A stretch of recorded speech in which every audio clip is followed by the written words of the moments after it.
tell your neighbors, and just pause for a second. For people who've never been here, I want you to know where you are.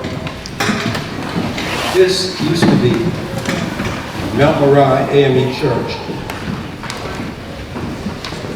And for local Annapolitans, they will remember a man named Kinte-Alex who used to worship here. And if you're really, really solid for a moment, and you open yourself up, you can literally feel the ancestors in this building. This is the place that people was married. This is the place that people were buried. This is the place that people were baptized. This is a place that's powerful. I want to show you how powerful this place is. Some of you in the room are too young to remember what I'm going to tell you, but there are those in the room that will remember. This particular facility, a former county executive by the name of Joel was on the front page of the Capital newspaper. And Joe Alton wanted this building, this church, to be demolished. And he was so committed to demolishing this church. Here's what he said. He said, I will get in a bulldozer and I will demolish the church. And I'd be willing to go to jail, he said. You don't play with God's people. He did go to jail. But not for demolishing the building, but taking bribes. This particular facility has served people in a lot of ways over the years. So what we want to do is respect the ancestors who've come here, the people who've gathered in this particular facility. It is so appropriate that we're having this 25th anniversary at this location. Boy, I wish I could tell you the names of the people who are no longer with us. They did everything they could to preserve this church. It's an old building. There were those who literally did not believe that this building should remain standing. I just think of all the men and women who come this way. The number of people who protested, the number of people who called on their God to preserve it. Just so many fond memories come out in this particular location. We're going to get a poem, which is very appropriate, I think, at this point. We're going to get a poem from our lady, who's going to come forward and provide us with a prayer. Would you come forward, please?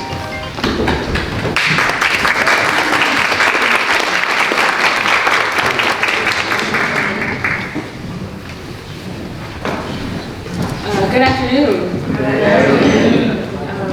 So first I want to acknowledge again all of the elected officials who are here. Thank you for inviting me, as well as members of Alex Haley's family and all those who helped to put this amazing event together. Much like First Lady Don mentioned down the memorial site, this is a full circle moment for me as well, because much like she mentioned, I also was there at the inauguration of Governor Moore. I was asked to do a poem, an original poem, for his inauguration, and I remember, much like today, we had a procession up to the State House, and so I'm just so grateful to be here today. And when I was trying to think about what poem, well, I was asked to do two pieces, so I want to check in. Are we still good? Oh, okay, all right, just want to check. A little time is short. All right. I was thinking about what poems I might perform because it was too short of notice for me to write original piece for today. But I was thinking about the legacy and the stories in which Alex Haley told, and how he unapologetically talked about the impact of chattel slavery and the Ma'afa, and talked about the stories and the triumph, but also you know, was intentional about the truth telling and not shying away from the reality around the stories of his lineage. And so with that, I'm deciding to do a poem that is entitled Land of the Free. And I think it's important to share because while the story of Kunta Kinte was very much so rooted during the time of slavery, we recognize that the prison industrial complex exists today and is very much so an extension of slavery in this country. And so this poem speaks about the prison industrial complex, and I'm going to start here, and I hope that you will enjoy. I want to also invite y'all, okay, so this is the thing. I am a poet laureate of Maryland, but I'm the only spoken word poet to ever hold this position, right? And so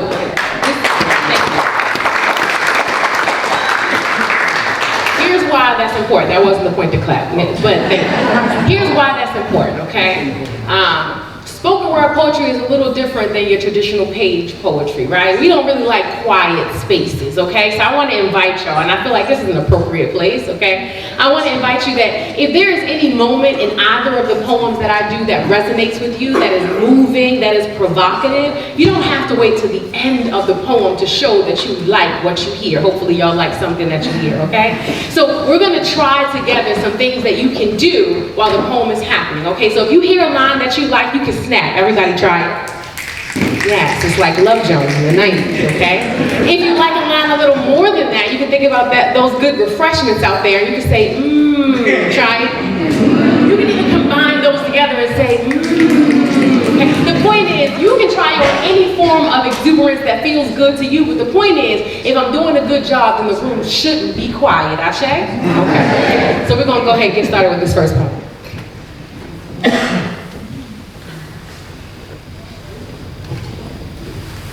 Freedom, freedom, I can't move. Freedom, cut me loose, yeah. Freedom, freedom, where are you? 'Cause I need freedom too. And I break chains all by myself. Won't let my freedom rot in hell. Hey, I'ma keep running 'cause we don't quit on themselves. Welcome to the land of the free, where bondage is big business. The United States of America has the largest prison population in the world, and many still can't see the correlation between the plantation and the penitentiary, like they ain't say slavery was abolished in all jurisdictions except in prisons. They call it an industrial complex, meaning many connected parts all working to produce goods, and there are companies still making billions off of prisons. For instance, Victoria, she had mad secrets.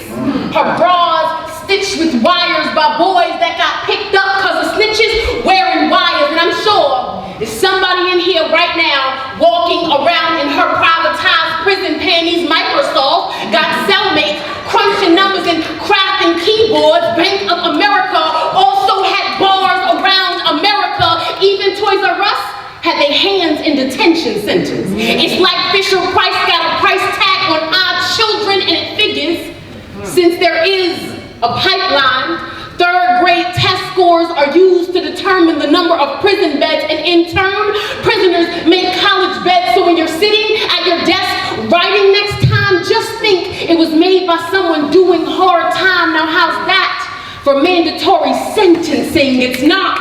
Correction. It's righting the wrongs of the South, losing that war, and ensuring free labor never goes bankrupt as long as cells stay fully stocked like grocery stores, and even Whole Foods paid half price for labor. License plate made by state inmates. We ride in the highway of success everybody in the hood's a convict. But are we criminals or commodities? Because honestly, I done did the cost-benefit analysis. You charge the father when mom's on layaway and with dad subtracted, babies just hanging in the balance. But what's the difference? The math is dividing the masses. We procreate, they incarcerate, but prisons will not rehabilitate because that's a bad business model.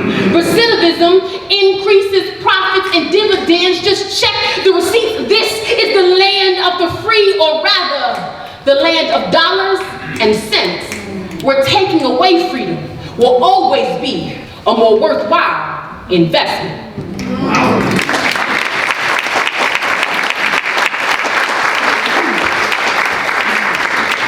Thank you. All right, I saw y'all using your mms. That was amazing. Choir.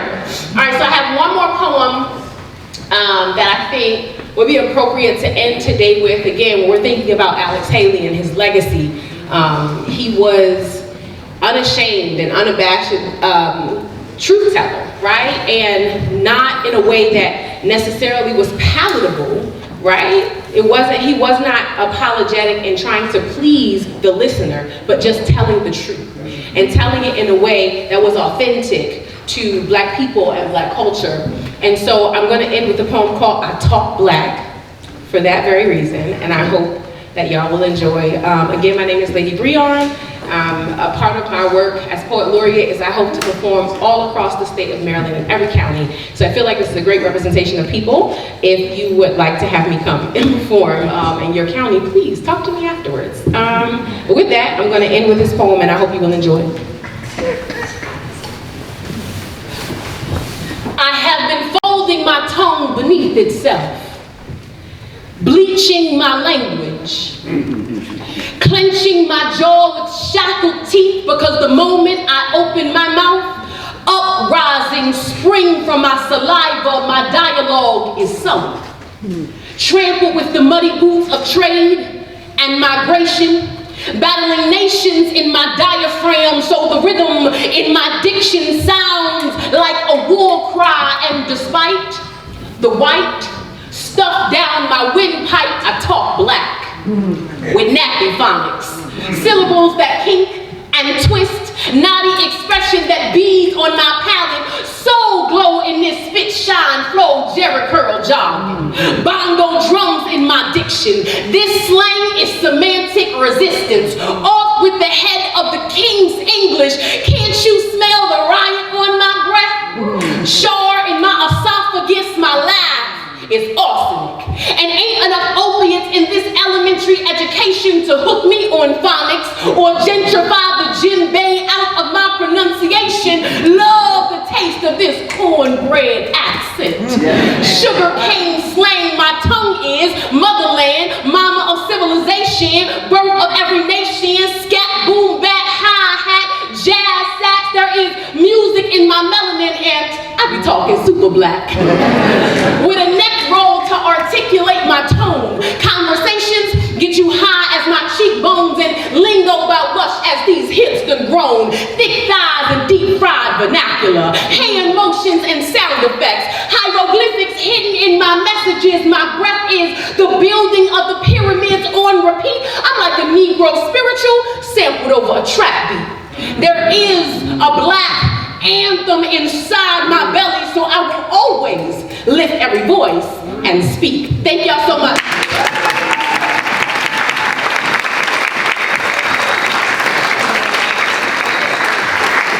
Let's give her another round of applause. Wow!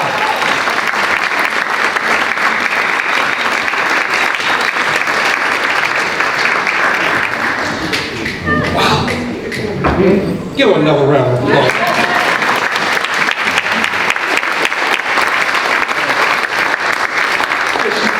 Ancestors, Kinte-Haley. Did you feel the ancestors when she was talking? My. Wow. Let me acknowledge Dr. Charlestine Farley, our CEO from Community Action Agency. Let's give her a round of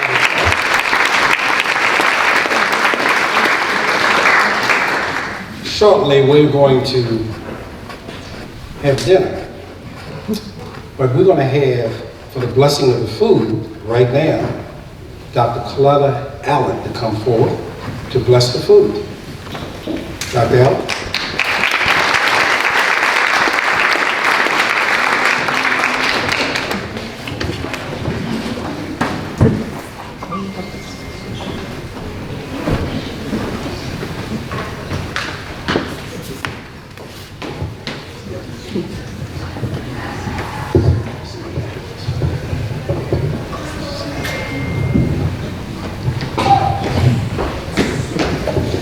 Let us pray. Holy One, source, creator of all that is good, sustainer through the hard times, the long times, the impossible times. We have always known how to make a feast, often out of nothing. You have brought us a mighty long way from the meager, longed for, need more of our coming to these shores. And so today we enjoy a feast that has been prepared for the nourishment of our physical bodies, but we have already feasted on our history, on our love, on our connection. So may this food bless us that we may go forth and bless those who know nothing of the abundance that is possible when people who understand and remember continue to feed and give and feed and give and make something wonderful out of so little. Bless us, bless the food, bless those who prepared it. Amen. Amen.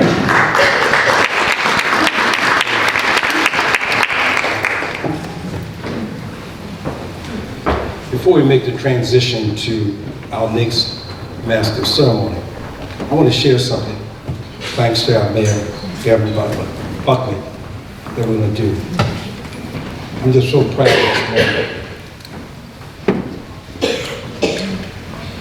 Reverend Gillette said earlier what Memorial was doing this prayer. I was hoping people would listen intently. Memorials are a reminder of those who came this way. But they serve as another purpose. There are going to be men and women who will be coming this way, who will be taking the journey. And it's just so important that they know the people who came before them.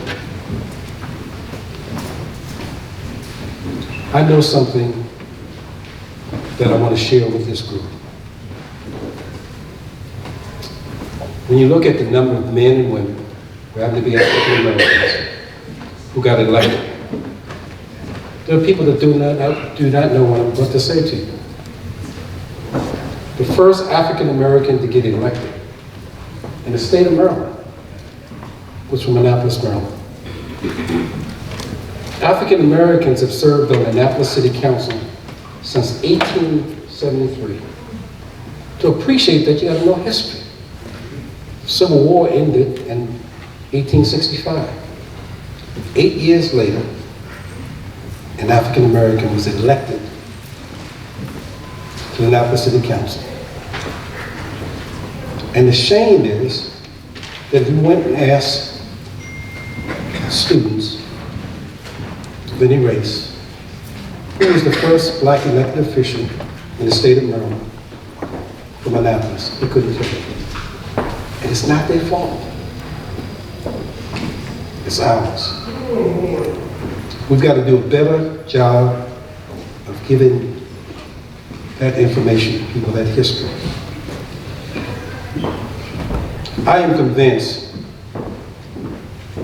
that part of what we must do collectively is to tell people the true story. Here in Annapolis, or in the state of Maryland, from 1873 to the present, there have been African Americans on the city council with only one exception. In 1909, the Maryland General Assembly passed what was called the Grandfather Clause. And it simply said this: if your grandfather couldn't vote, you can't vote. And for 6 years, there was no representation on Annapolis City Council. The Republican Party, different from the Republican Party of today, filed a lawsuit because the vast majority of African Americans during that era were Republicans. And the court case went all the way up to the Supreme Court. And the Supreme Court found that people have been disenfranchised unconstitutionally. So ever since then, we've had representation on the Annapolis City Council. People do not understand why it's important to know that history. It took 366 years. I'll repeat that. It took 366 years before the first African American woman was allowed to serve on the Anne Arundel County Circuit Court. And it was not because we didn't have brilliant African American women.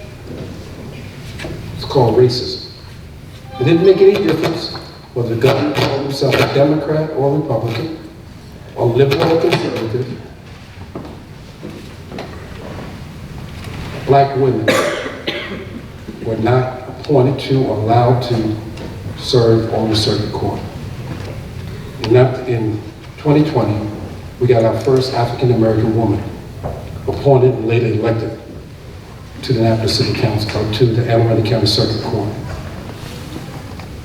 We got to make sure we teach this history. And so because of Mayor Buckley and his administration, I'm proud to announce today that in May of next year, for the first time, we're going to create a memorial to a man some of you have heard of. His name is Congressman Pern J. Mitchell.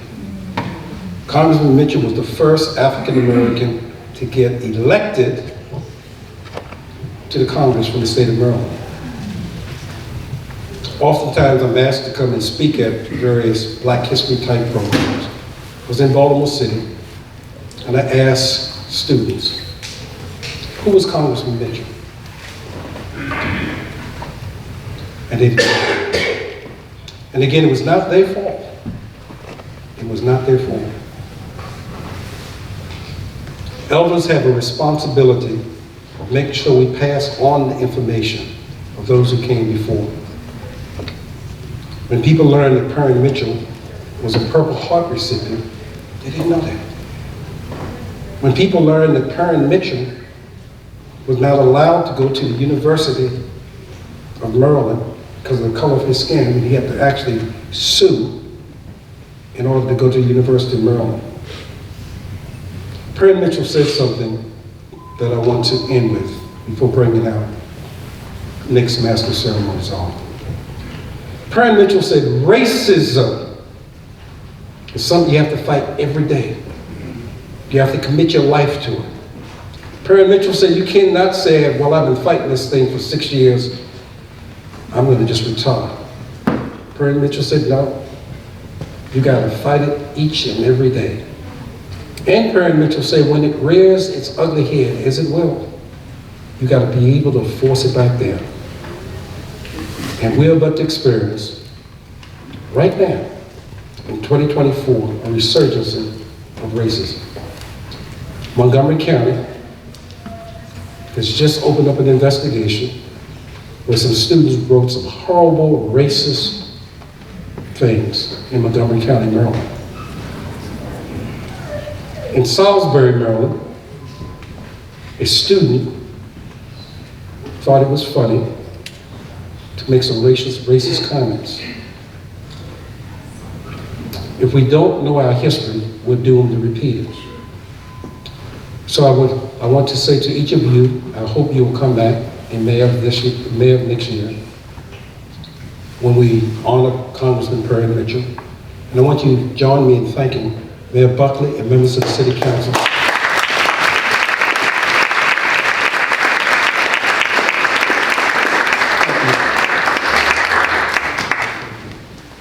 The next man I'm just thrilled to introduce, he's going to take the program from here, his own right, Brother Eric.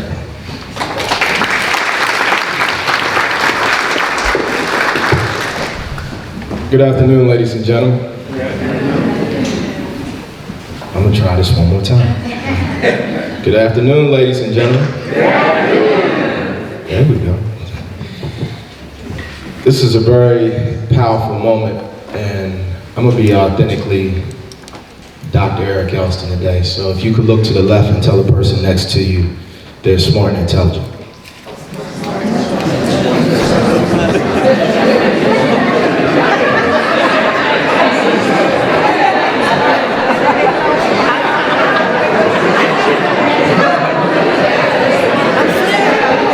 Now look to the other side and tell the person next to you they're going to be successful.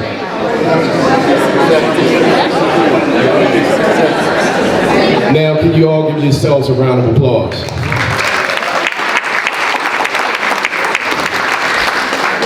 As being an educator and being in education for 25 years, I realized that it's the power of knowing you have support.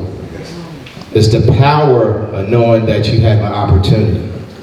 It's the power of knowing that you are loved. And I would not be here today and be Dr. Eric Elston if it wasn't for Miss Mama Rondell Pendell Charles, Miss Sheila Finlayson, and then having opportunities where I could make a difference and be on different boards where I had this opportunity, like Miss Carol Benson, and allowing me to be selected as on the Chesapeake Crossroads Heritage Area Board. Miss Marcy Toma for allowing me to be a participant in Annapolis Heritage Area Commissioner. And most importantly, Miss Patsy Blackshares, that is my new boss, and allowing me to be on the Kunta Kinte-Alex Haley Foundation Board.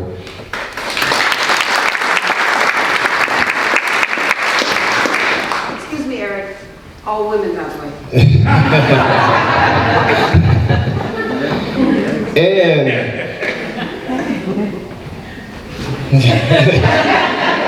And an opportunity to come back in Annapolis and Anne Arundel County and share the wisdom, my knowledge and growth. So Dr. Fairley, I celebrate you to giving me this platform to lean in and align myself with the vision of Alex Haley. Mr. Haley was very passionate and about understanding the importance of our history, empowering youth through their stories, being a lifelong educator, and being responsible for our legacy. And so at this time, Dr. Fairley is allowing us to have summer programs where we're teaching our youngsters the art of storytelling. Dr. Fairley is giving us opportunities where national renowned professors that's going to bless us later on is coming in and sharing and teaching those individuals how to tell their story, the good, the bad, and the ugly. And today, we all must embrace that we don't learn resilience if we're not going through hard times. We don't learn patience if we're given everything all the time. So humbly, I come here before you knowing that I was blessed. And sometimes I'm nervous because had to grab this microphone after Carl Snowden, and we know how that, that can be. But who am I to be afraid of heights when I'm standing on the shoulders of my ancestors?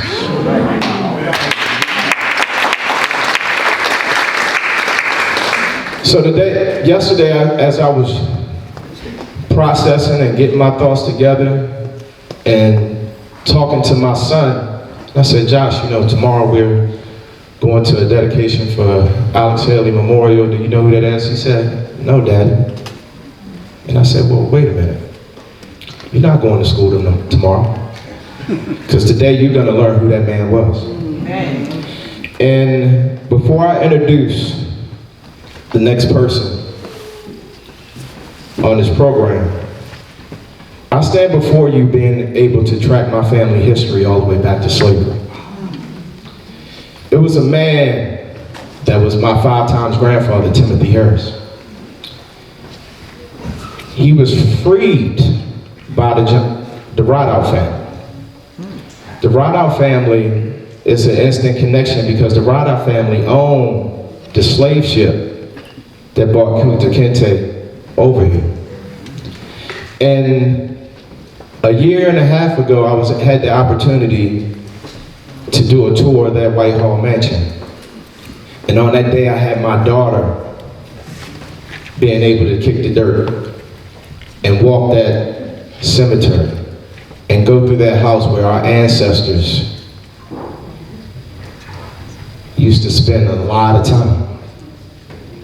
And as I segue in, I had an opportunity to meet one of the descendants of the Rideout family. And he called me one day as I was looking through our family history. And he said, hey, my name is Orlando Rideout, and I would like to, induct my son on the Wall of Fame. And this was at the time I worked at Annapolis High School. And I couldn't believe the synchronicity and how that day was contextualized. And so as I stand here today, I can't believe that I have an opportunity to stand before you and being invited to MC this reception. So as I contextualize this moment, look to your neighbor and say, I'm gonna give you a chance.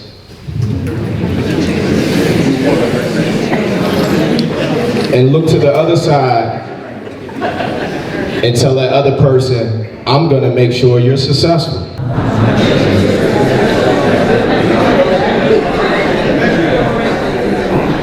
And then, next I want you to tell the person next to you, I love you.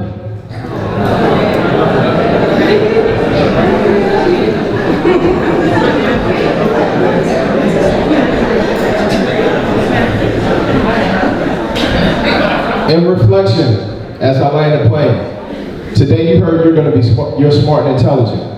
Today you heard you're going to be successful. Today you heard you're loved. So in reflecting and looking towards our next generation, because 9 times out of 10, this is the first time you heard it today. So how in the world do you think our children are going to be successful if you're not telling them they're smart and intelligent? You're not telling them you love them. You're not telling them that they're going to be successful. And you're not telling them, I got your back. That's right. So, elders, it's time for you to learn. It's time for you to learn to listen. It's time for you to learn to meet our youngsters where they are. And it's time to ask, how can I help? So if we could give each other a round of applause. At this time, I would like to introduce the Executive Director of the Banneker Tubman Museum, Ms. Chanel Johnson.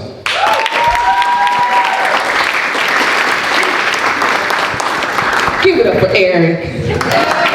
And on a serious note, because that was fantastic, I love y'all. I do want to give a special recognition to Carl Snowden, President of the Caucus of African American Leaders in Anne Arundel County. I was happy to serve on the planning committee for today. And I also want to give, if we can all stand for Carl and Ms. Patsy Blackshear for all of their incredible, y'all better stand up for all of their incredible work. Thank you. And to the elected officials here today, thank you for your leadership and your stewardship. To our community partners, to the Maryland Commission on African American History and Culture that operates this museum. If you are a commissioner or a past commissioner, please stand. Yes.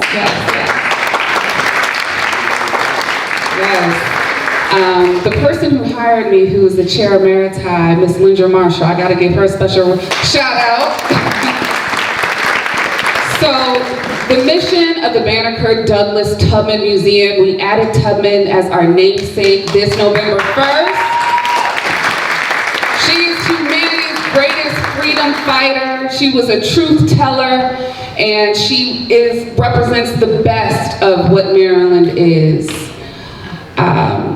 The mission of our museum is to preserve and share Maryland Black history for today and future generations. I'm excited to announce that we are going into a new strategic planning phase starting in January. We're going to be calling on many of you to help us conceptualize how we can tell Tubman's story in new and dynamic ways, how we can continue to tell the stories of Kinte-Haley and Kunta Kinte and his family legacy.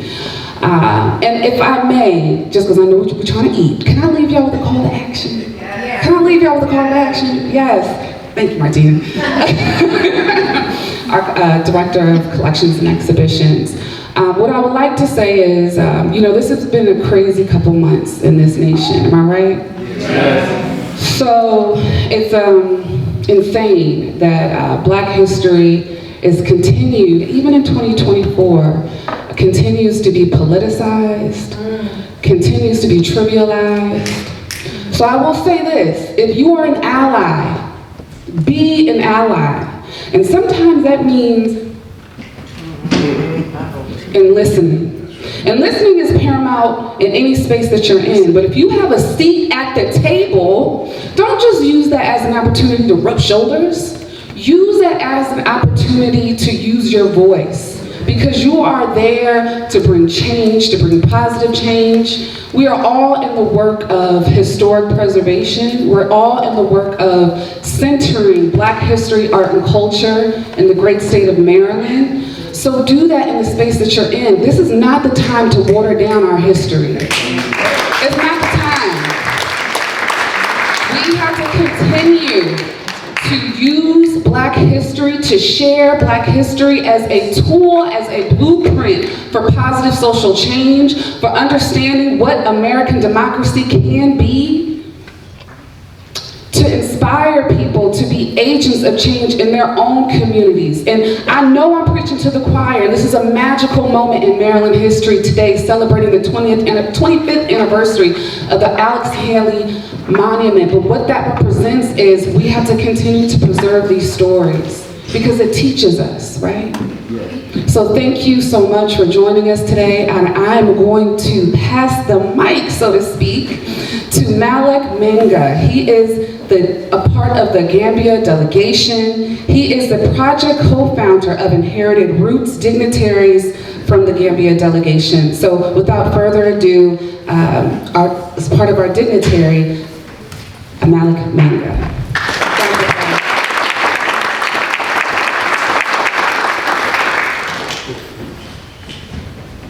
Good afternoon, everybody. Good afternoon.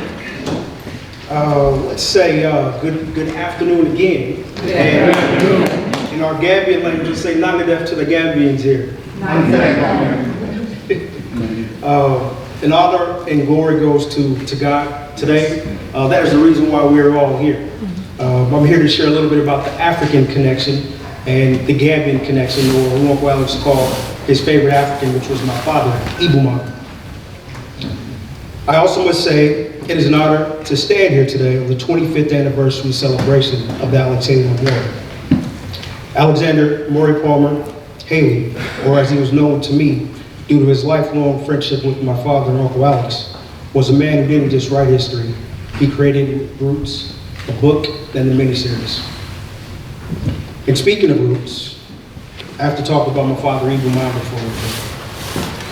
He was one of the first Gambians to graduate from an American university after the Gambia gained its independence from Britain in February 1965. Coincidentally, that was Black History Month.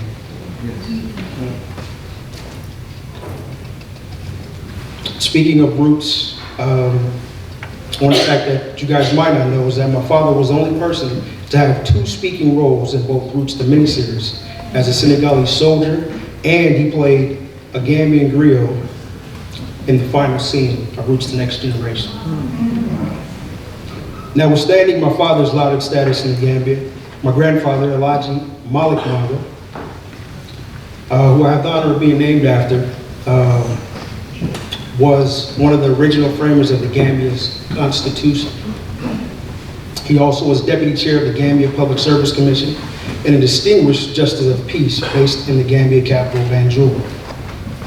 My grandfather was held in such high regard that Queen Elizabeth II put him in the Order of the British Empire, the coveted MBE. I mention all this because my father being in the US and meeting Alex Haley at Hamilton College, my grandfather's contacts back and out in Gambia helped Uncle Alex with roots.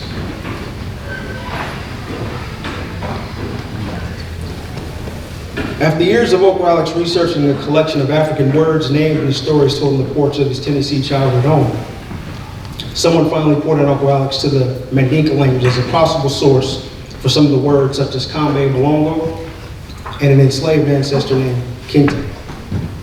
It was after an enduring 9-year search that my late father unlocked the door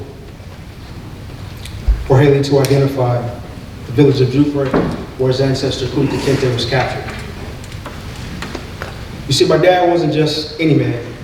He was an actual Gambian who had a keen sense of direction.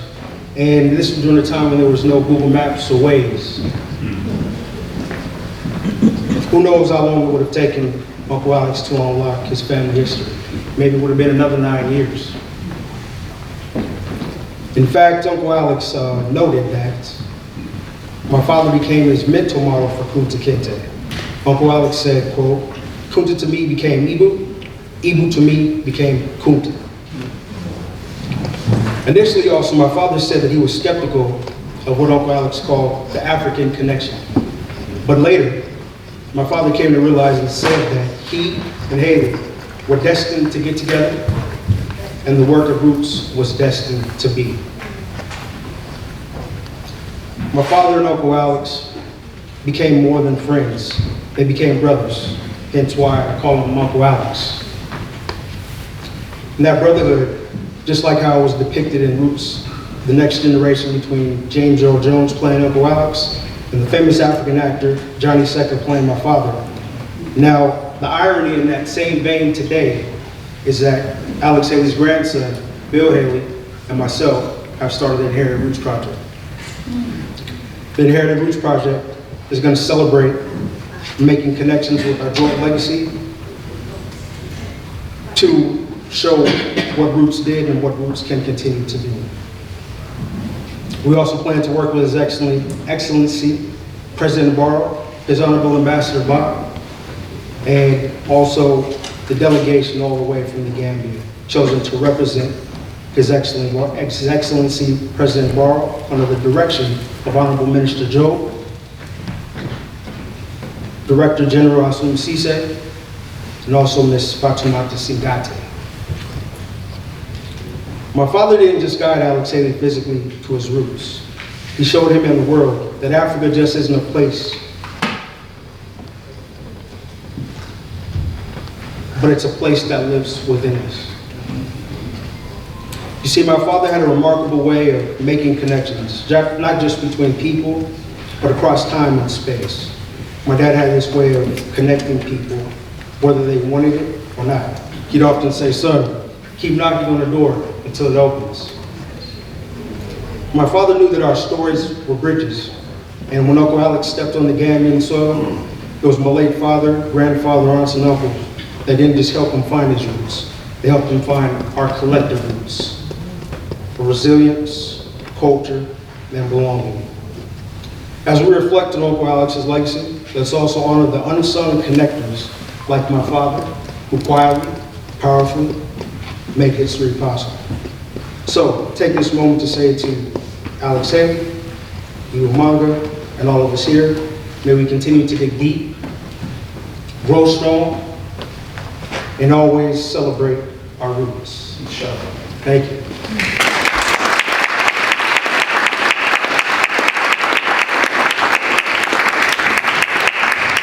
And with that being said, I would like to bring up and introduce someone who we respect here, with our own Ambassador Mamoudou Lamine Ba.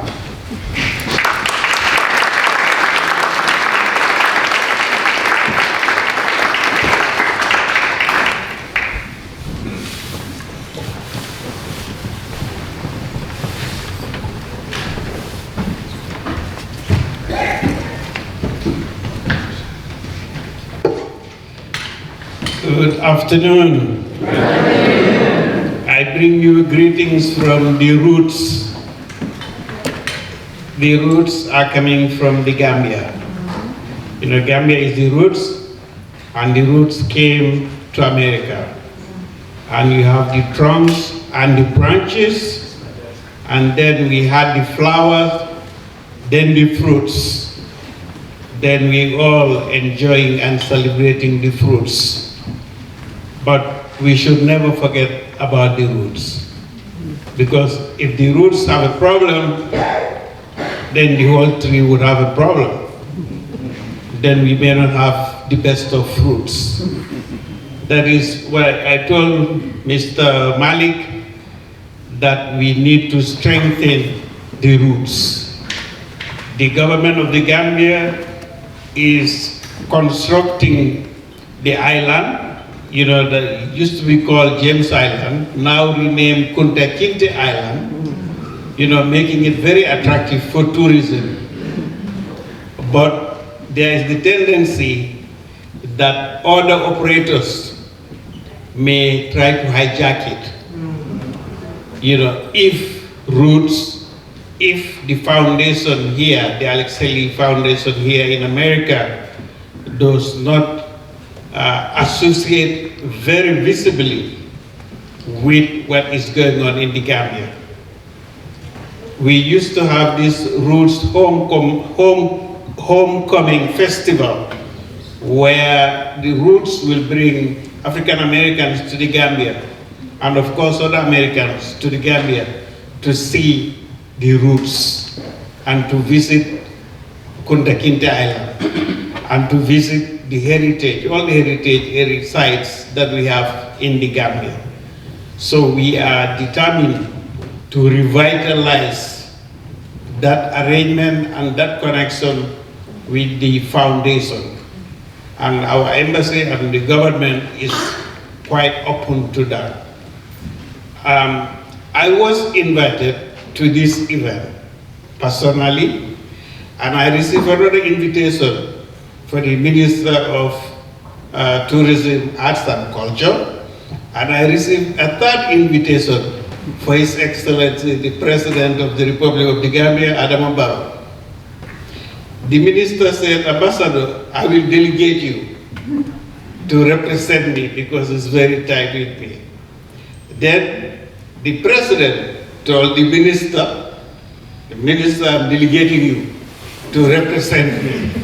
So now the Minister cannot sit down, but he has to come to honor the occasion.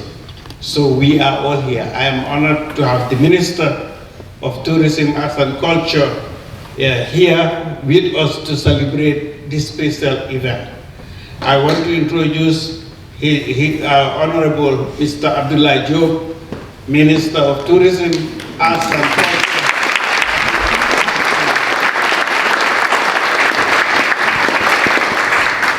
Minister Job is accompanied by the Director of the National Center for Arts and Culture, Mr. Hashim Sisi.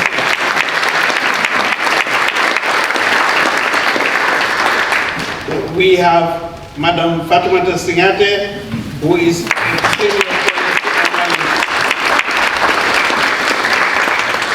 and from DC, working with me at the embassy, my colleague Babukar Njai.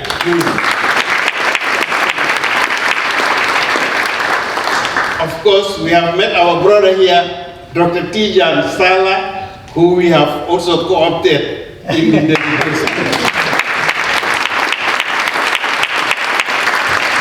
So I wish to take this opportunity to thank the elected officials of Maryland, and particularly this city here, Minneapolis, the governor of the state, the mayor, his staff, everybody, and of course, the residents and people and the entire Kinte-Haley family. We are grateful and we are very much ready to work with you. You know, we have to take this beyond coming together, making speeches and so on. But we have to cross the Atlantic, you know, and build the bridge and bridges, you know, across the Atlantic, you know, so that it is beneficial for both the American people and of course the African Gambian people. Thank you very much.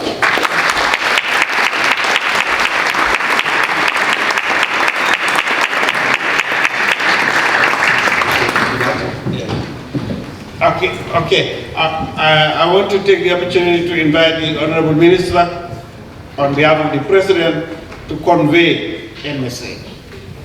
Honorable Minister.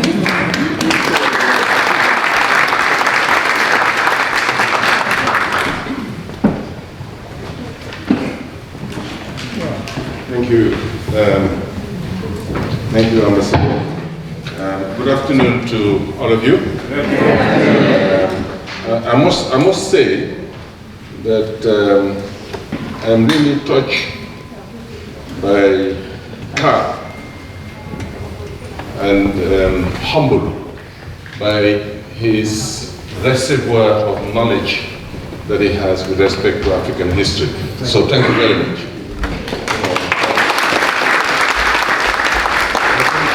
All of us here, since in the morning, have learned a thing or two from Khan. And I think we owe him a lot of, a depth of gratitude for his patriotism and his knowledge. So my statement here is going to be very short, because His Excellency the Ambassador has already provided the insight about the occasion. And I just want to convey His Excellency the President, Dr. Adam Barrow's message that he would have loved to be here. This is a very special occasion for the Gambia.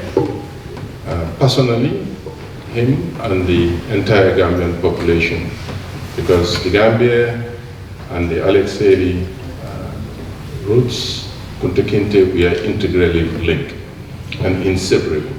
And we want to thank the foundation, the Inherited Roots Project, for the invitation. And we hope that, as the Ambassador said, we'll be able to rejuvenate the Roots Homecoming Festival and create the bridge or bridges to be able to facilitate and bring the connectivity between the Gambia and the African American diaspora. We wish to thank you for the invitation, and already we had a jolly good day. Thank you.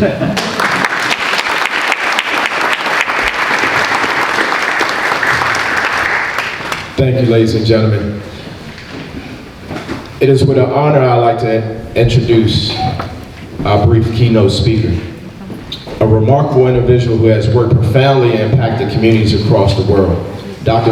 Kondo Dibinga is a renowned poet, educator, and a motivational speaker, and celebrated for his passion for advocacy for social justice, cultural understanding, and youth empowerment. With a PhD in international education and policy, Dr. Dibinga is dedicated for his career in bridging cultural divides and empowering positive change through his powerful words and transformation initiatives.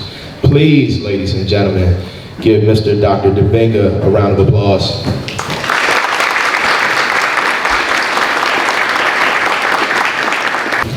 This is a story about love. But it's not about that Valentine's Day love or that motherly love. It's not even about that Philly brotherly love. No. This is a story about the love that hate produced. It's a story about Africa and all of her children still loving themselves after centuries of systemic injustice.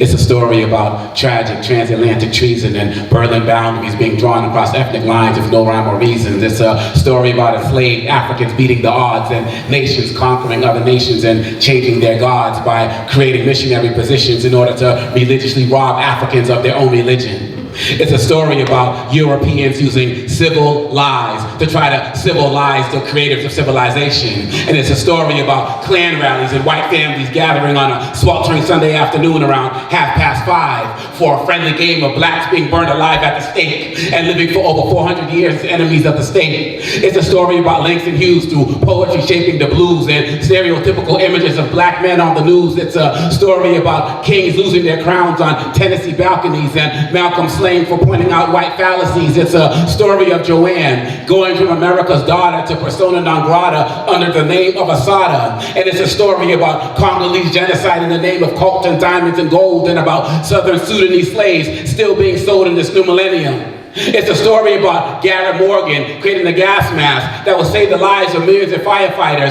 who will then take their hoses and turn them on our own people, igniting an international fight for civil rights. See, this is about that production process, manufacturing love in fascist factories and capitalist corporations. It's a story about Queen Mothers giving more meaning and life to the movement, and it's a story about Muhammad's messages to the black man and marches on Washington. It's a story about Reverend Bernice picking up her father's crown and Malcolm's children preventing his legacy from being bought and sold on the download. It's a story about Marian Anderson shining on Washington Monument stairs after years of contempt from her peers. It's a story about Tuskegee Airmen being humiliated and discriminated against, yet never flying their airplanes into the World Trade Center because these people are too forgiving in the face of ingrates who don't appreciate our good-naturedness. It's a story of Ali standing strong in protest of Vietnam and Sam Cooke swaying to the death that a change gonna come as Major League Baseball welcomed Jackie Robinson, though Fritz Pollard's family still waited for his induction into the should-be-shamed NFL Hall of Fame.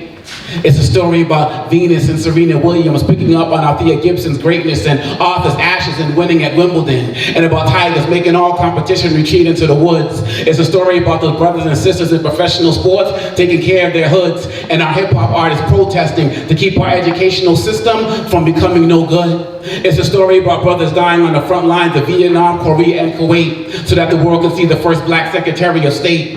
And it's a story about the nation's defense being placed in the hands of a system, and about Lawrence climb up a hill to humility, and the government attempts in futility to try to break our attempts at unity. It's a story of a people becoming black and proud and not being ashamed to say it loud. Can you hear it? It's the sound of all the love and hugs being exchanged at the millions of marches, and our people committing themselves to help and not the golden arches. It's a story about a people reclaiming their African identity, like moving on from Roland to Askia and international protests to try to free Mumia. See, this is a story about love in the face of a system that has hated us but cannot live without us. But most important, it's a story about God's chosen people rising up from the dust. You see, this is a story about love.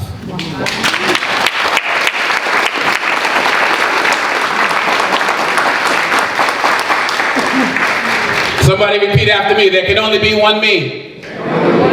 Say it like you mean it. There can only be one me. There was no me before me. There will be no me after me. And since I'm the only me that the world will see, I will be the best me that I can be for eternity. Give yourselves a round of applause. I was trained as a motivational speaker by a man named Les Brown, who told me that every single day you remember the things you say to yourself more than what anybody else says to you. So the questions we have to ask as we go through this work is, what are you telling yourself every day? Because as we honor Alex Haley, a great storyteller, we are all the product of a story. And that first story you tell yourself for the first 20 minutes of your day, and the last story you tell yourself for the last 20 minutes of the day, it affects your entire energy for the day before and the next day. So you gotta affirm yourself every single day. Last time I was in Annapolis, I was speaking at a teacher's conference. And a teacher told me about her students were doing a project on great African kings and queens. And they were really excited, they drew the pictures and everything. And the teacher noticed something when they turned in their project. All of the kings and queens that they drew were white. And when the teacher asked why did they do that, they were afraid. This is elementary school. They were afraid because in this climate we live in, they would have gotten in trouble if they made the kings and queens black. You see, I ask you to do that best of life affirmation because in order to challenge the nonsense that's out here, it's going to take no less than your best efforts. Because even on our best day, we can gather like this, we can dress like this, we can look like this, but our kids are still being brainwashed every day. What are we doing with them when we're going home? When Dr. Elson's talking about bringing his son here today, this should be filled with more students than anybody else in the room. What are we doing in a society when people are actively trying to rip away our stories? The stories of Alex Haley, the stories of Roots, the stories of Kunta, and we see that every single day. They're even stealing our language and creating legislation against our own history. They can't tell you what woke means, but they got legislation against it. They can't tell you what critical race theory means, but they got legislation against it. So what are we willing to do to be our best selves, to reclaim our stories right now? Some of us are so fearful of what America has in store, but we remain resilient because we know that America has America before. This ain't new to us. And so the question becomes, as we stand here, as we sit here, and do all of the work that we've been doing for these last 25 years of our memorial, all the work that we've been doing in the museums and so on and so forth, how many of us are going to commit to going to a deeper level? How many of us are going to commit to doing more? Because everybody in here, we're all doing a lot. But we just got to do more. But that ain't new for our people. We got to understand that the word onus is spelled O-N-U-S because it's literally on us to make it happen. We can't be waiting for nobody else. We are the ones. The chosen few are the few who chose. We chose this. And so this is why we got to make it happen. Because we're worth it. And as we honor the stories that Alex Haley brought to us, I'm going to close with a poem entitled, Free Your African Mind. Because it's important for all of us to remember that we were all just dropped off at different parts of the journey. But we all Africans. We got to remember where it started. Free your African mind, my brother. Free your African mind, my sister. Free yourself from those mental chains that say you don't come from that dark continent, when ain't no one on the continent darker than you. Realize you've been brainwashed by wicked, wicked men, but your oppression has also been perpetrated by your own brethren. I know that the rapings, castrations, and lynchings were grueling, but the castration of the mind has more longevity than a lynching. You're reaching further and further away from your motherland. You let them tell you that your slave-inspired slang was Ebonics and not a rich African language of English words, and so you were afraid to speak the word. You believed them when they told you your continent was dark. However, you didn't realize it's because they were trying to steal her sunlight for centuries.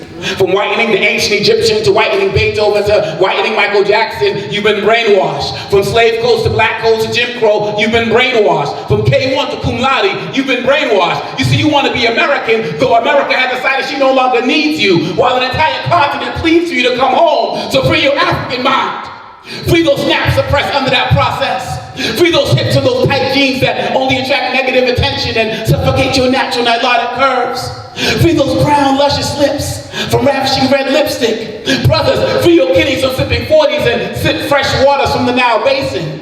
Free yourself feeling you have to step all over your lady and step with me in Mount Kilimanjaro. Free your mind and stop trying to free yourself into a co-partner in our fight for liberation. To deny that you're African is to deny your place on earth as the first.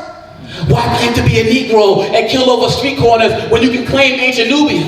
Why claim a country when you can have a continent? I speak to all of you in denial, from African Americans to West Indians to even continental Africans. Malcolm and Marcus and Marley died trying to free your minds.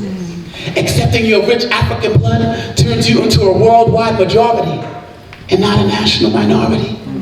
It stretches your history much farther than Mississippi. It explains why you're as beautiful as you are, why you worship like no other, and why you can never be defeated while standing on the shoulders of God and your ancestors. All of you rise! You Ghanaian prisoners who are really Ghanaian princes, rise! You downtrodden women who are really Burundian princesses, rise. You think being born on the continent is enough to make you African, rise. Dark-skinned Latinos, rise. Confused Cape Verdeans, rise. Westernized West Indians, rise. Egocentric Euro-Africans, rise. Almost annihilated Australian Aborigines, rise. Realize, like Bob Marley realized, that being African is a state of mind. And walk with me through that bright African sunrise. And I guarantee your mind, body, spirit, and nation will rise, rise, rise, high as the glistening skies. Just free your almighty African mind.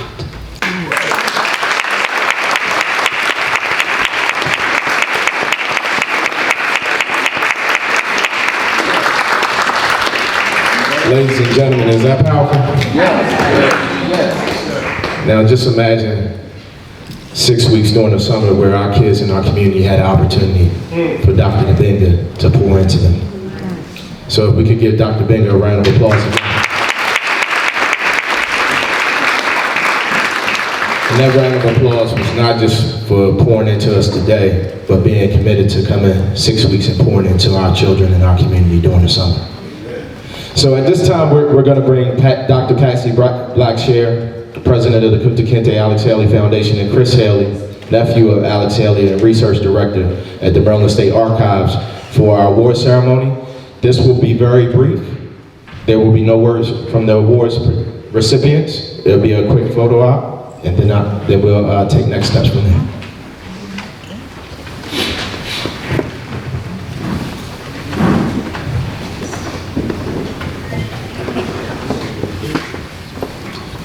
Chris and I are doing this together unless he disappeared on me.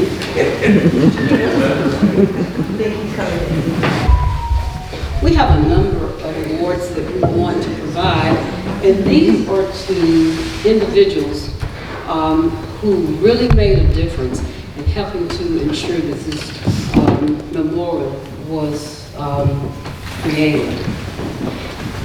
Leonard worked tirelessly to ensure that the memorial was funded, it was approved, that the artisans were identified, and then it was erected. But there was no way he could do that by himself or have the sustaining ability to stay with it for 10 years, because that's what it took. It took a village.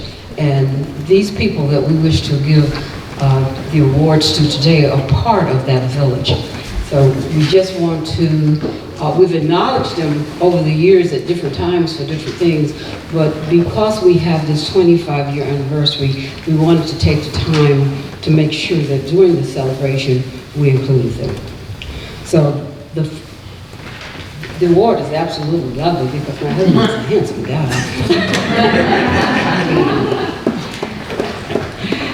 So if you get a chance during the reception, please make sure you get a chance to look at the award. So the first award goes to Gary Sorsler. Gary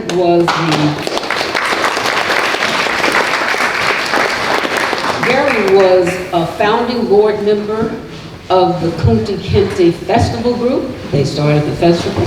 Then they created the Kinte-Alex Haley Foundation, and they did all the work to get the memorial established. But Gary did all of the architectural renderings for the memorial. So he is just a brilliant person, and he made a major sustaining difference. Thank you, Gary.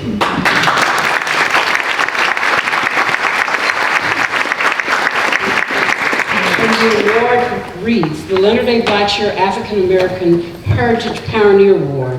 This award is named after Leonard A. Blackshear, who passionately and persistently led the decade-long effort to create the Kinte-Alex Haley Memorial, and it recognizes Gary S. Swartzler, I can say that name, who demonstrated persistent dedication and strength in supporting the establishment of the Alex Haley statue grouping. And again, we're not asking them to speak today because we knew we had a long program, but we want you to know that we recognize the contribution that these people made. Again.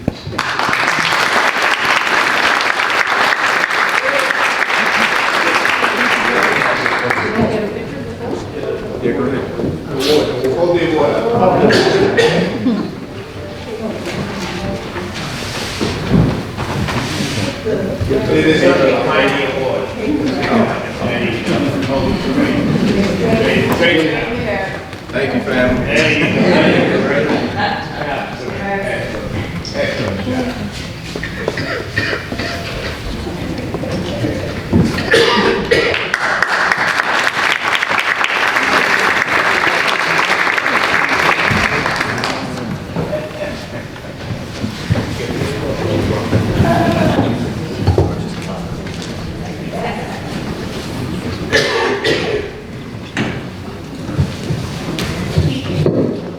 It's like the Academy Awards. We don't know what the award's going to be.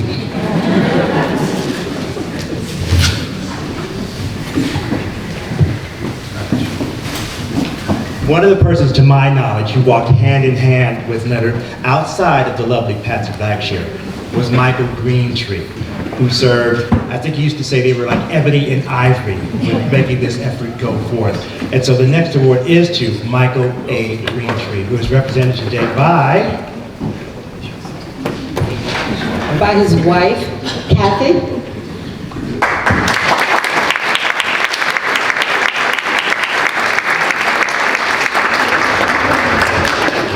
Michael is no longer with us.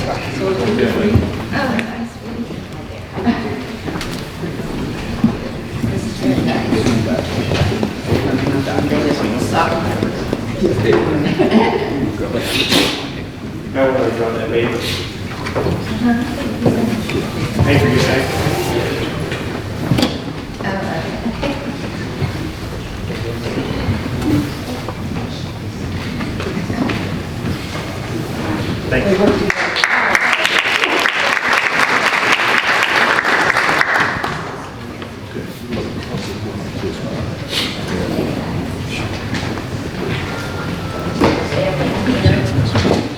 The next award is for Judith A. Wall.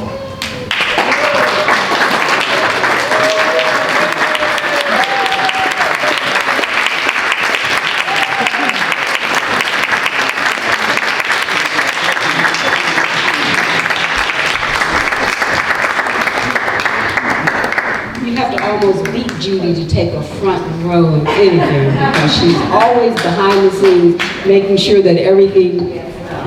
Judy worked with Leonard probably for nearly 30 years, and she spent a lot of time on the Kunta Kinte Festival and the Kunta Kinte Foundation and that memorial.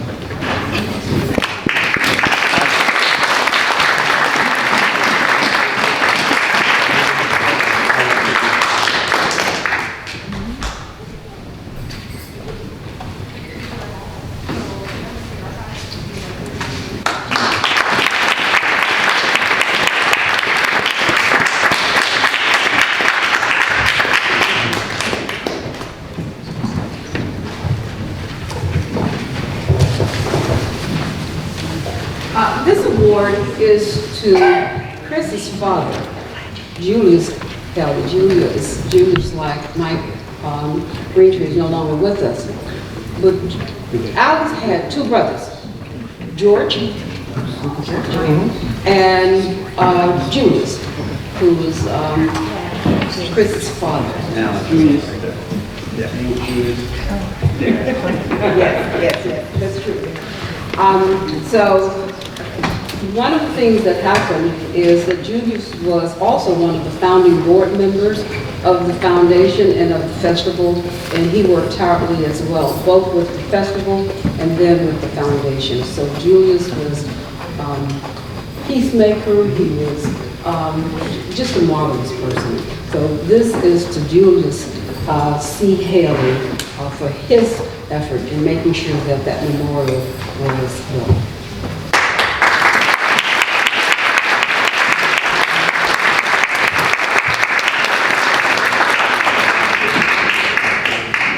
Bill, did you want to come up to this picture? Yeah, can you? A lot of steps.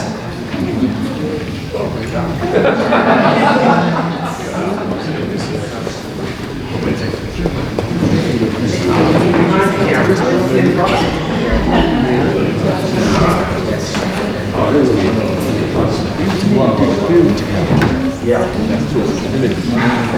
Come on, man.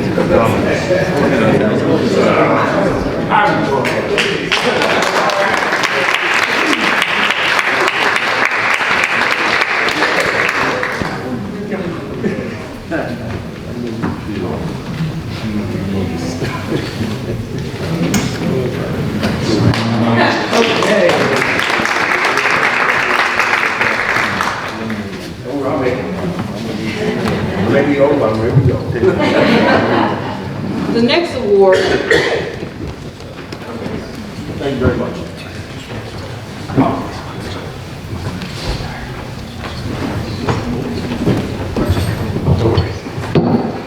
Basically, this award goes to someone who truly needs no introduction because you basically have been introduced to him all day. He's someone who I think, certainly in the Annapolis community, if not in Anne Arundel County, if not in the state of Maryland, when he introduces himself, he just says his two names because there's so many other accomplishments that he has to claim because he's just generous of mind and also forethought, as was spoken before, historically and politically and socially. And that is the one, the only, Carl Snowden.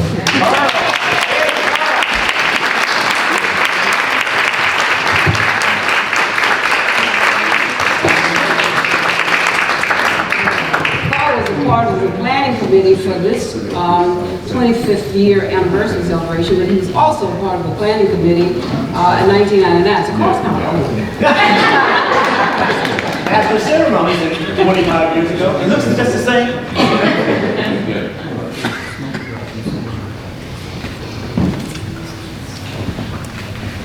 That's true.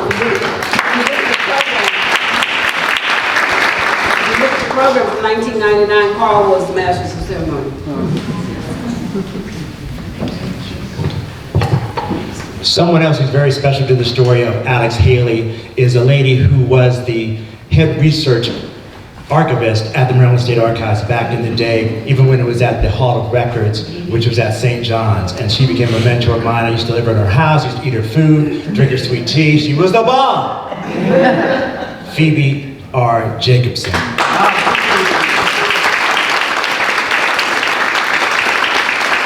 Do you have anyone from your family here today? We have made some entrees, but we weren't sure. We know we have some people up in the balcony as well. No?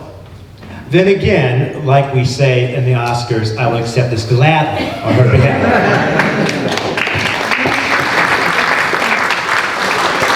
We have one last award, and one last award is not to an individual, but it's to an organization. And this organization started working with Leonard before his death, and they mapped out an African-American tour of the downtown area that started from the Alex Haley statue moving. And to this day, that organization has continued to provide African-American tours. And they have supported the Kinte-Alex Haley Foundation since forever. I know since the 25 years that the memorial has been there.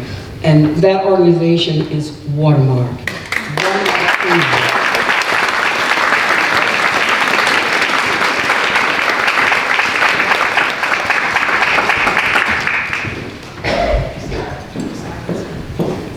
And this is Captain. Thank you, thank you. And this is the captain of Watermark. I'm sorry.